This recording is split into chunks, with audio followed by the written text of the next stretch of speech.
আমার মা তিনটা বই কিনে দিয়েছে।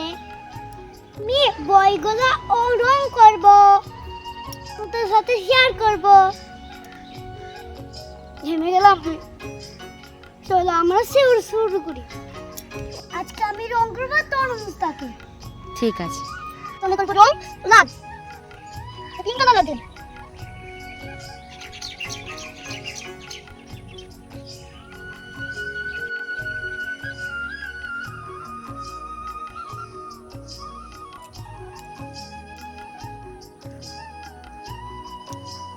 লাল কালারটা হয়ে গেছে, এবার করবো গ্রিন কালার।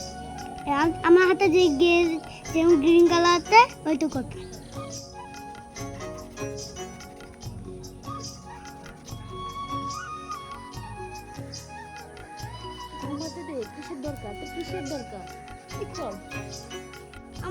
আমার কালার হয়ে গেছে। কেমন লেগেছে আমার কালার করা? আমার ভিডিও ভালো লাগে, চ্যানেল সাবস্ক্রাইব করবে। Bye bye.